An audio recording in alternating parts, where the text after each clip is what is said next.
I've been at Marvel for over 20 years, and some things just never get old. Like helping a fan-favorite character spring from the page and onto the screen. And if there's one actor who knows how to slingshot herself into a role, it's Natalia Cordova-Buckley. As the real-life alter ego of Elena Yo-Yo Rodriguez on Marvel's Agents of S.H.I.E.L.D., Natalia infuses the character with her own personal blend of physical discipline, inhuman dedication, and a mischievous grin to boot. Natalia's invited me to her home in Los Angeles. It's been so long. To learn her story, talk a little shop. We're working out. What? And maybe even pick up a few moves. I think I've pulled them once. Oh, Lord. I'm Joe Quesada. Yes, Joe! I tell stories for a living. Love it. Welcome to Marvel Storyboards.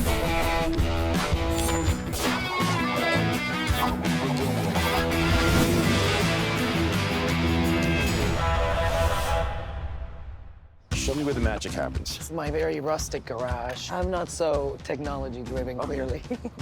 Natalia's training is pure old school. We're talking blood, sweat, and even some tears.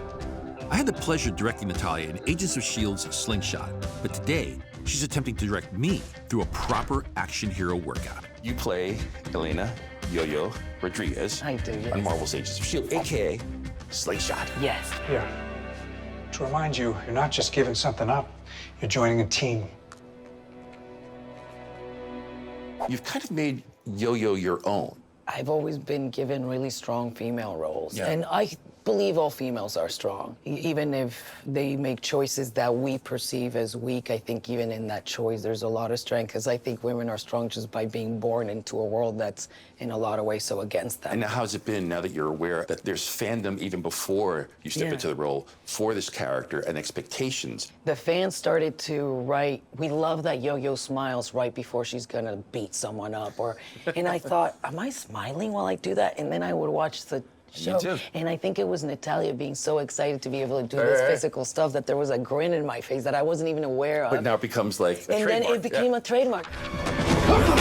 What does it mean? There's this joy in her to get Yeah. justice and to be like, I'm about to get you, Yeah. and there's no fear. That's a character trait that I got from the fans. You were so generous to me. The first opportunity I had to direct, I did these storyboards. I overplanned for this thing because it was love the it. first time. I was so nervous. And I've never seen myself drawn so like myself. It was like a full comic. It was amazing. It was my first leading anything, right? That's The awesome. first Latina superhero on TV. And that was an incredibly, not just proud, but grateful moment for me. Before you were an actress, you were a ballerina. So you've been telling stories your entire life because you were doing it either through your dance, through your acting. Yeah. As a dancer, how would you convey story through your body movements? Robert De Niro, who's one of my favorite actors, said one day that if he could act with no words, he would absolutely love it even more.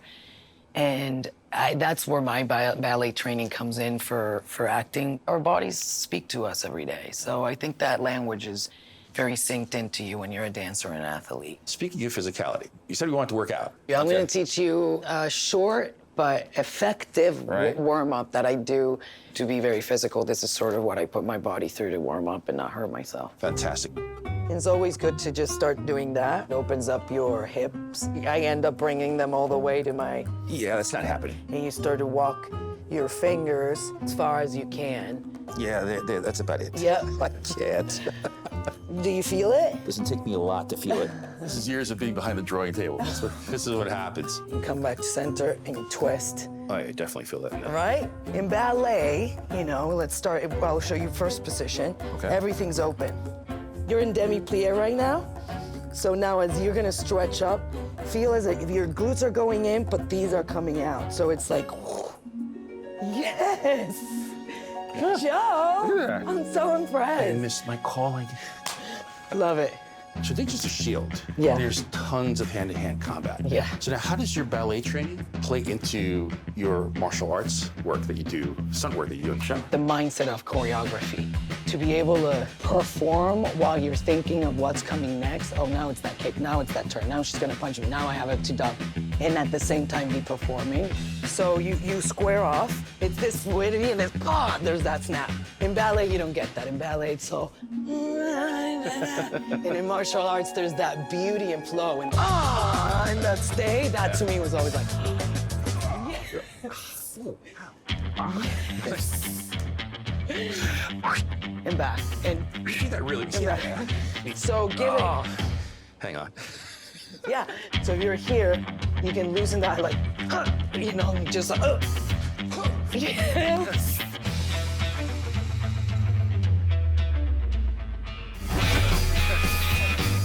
Close enough. Nah, I need some water. Oh, let's go get it. Let's get some Yeah, water. Yeah. You leave. I hope I didn't break your bone. Just a little.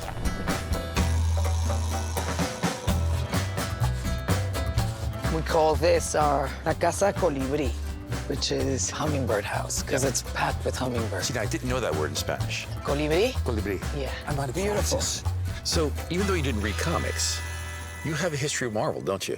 Yes, in some way I do.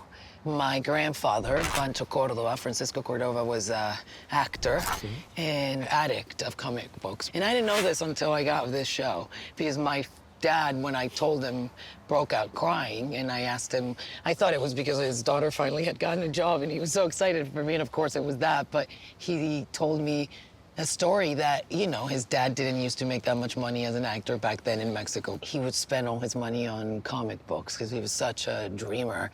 So when I got Agents of S.H.I.E.L.D., it was really sort of a moment of me realizing that perhaps he's one of the guides up there that's guiding my career. Yeah. I think I am living my grandfather's dream. So tell me a little bit about, life in Mexico. I was born in 1982 in Mexico City. By then, my father had already moved from Mexico City to Cancun.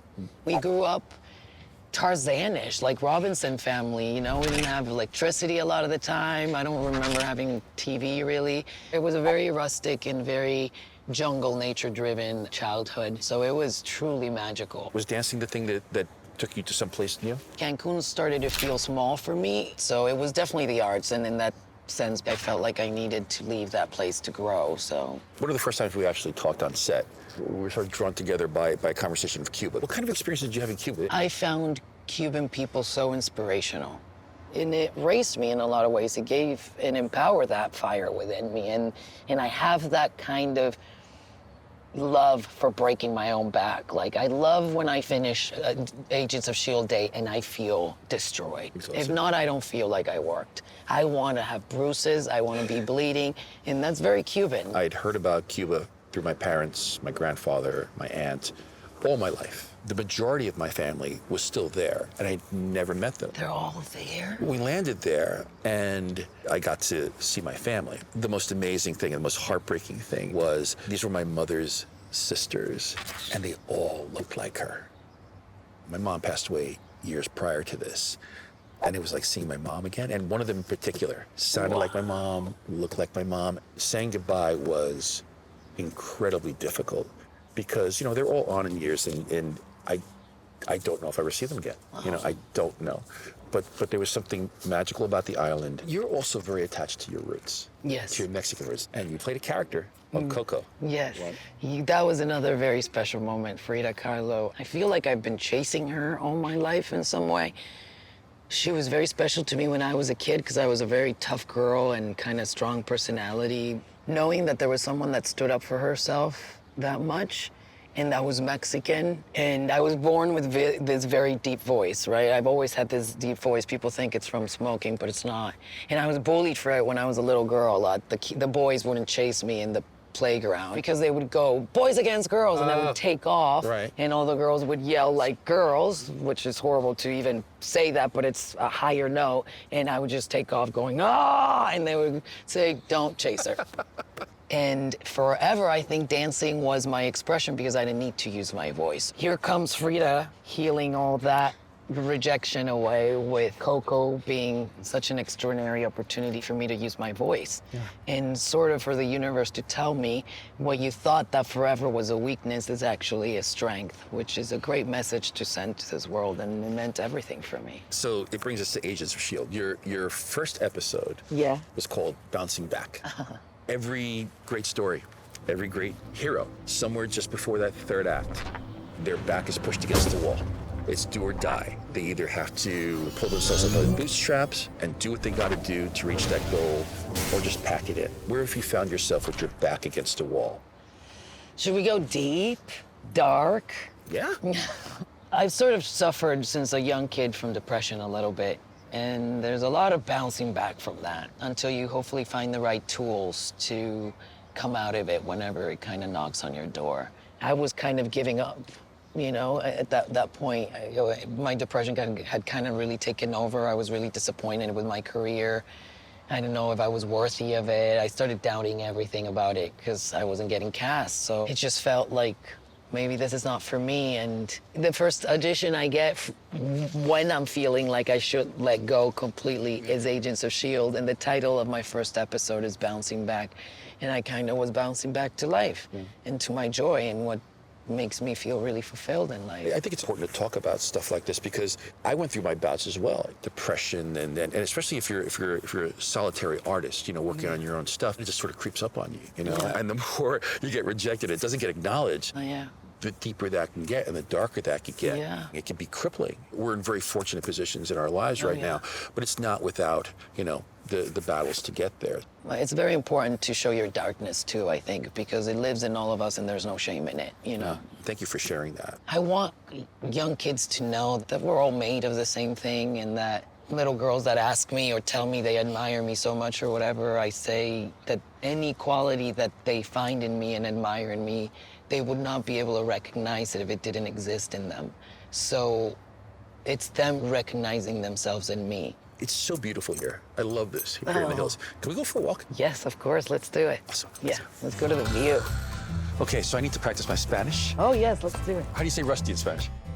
Rusty, estoy un poco oxidado. Estoy un poco oxidado. Sí. Necesito practicar un poquito mi español. Practiquemos el español. Okay, so vamos a hablar español. Vamos a hablar español, chico. So yo-yo superpowers, right? Super speed. Yeah. You ever dream about having superpowers? Yes. What was it? I'm such a nerd. Uh-huh. It was the power of knowledge. Power knowledge. I wanted to be able to ask any question and get the truth. Even history of mankind, like where do we come from? Where did it start? I'll ask them up there when I get there, you know. When I got older and living in New York, I always wanted the superpower of being able to find a parking spot in New York City. Just at any given time. Our superpowers are so different. Well, I'm over here with knowledge. You're like, no, I just want to find a parking spot. I gotta find a parking spot.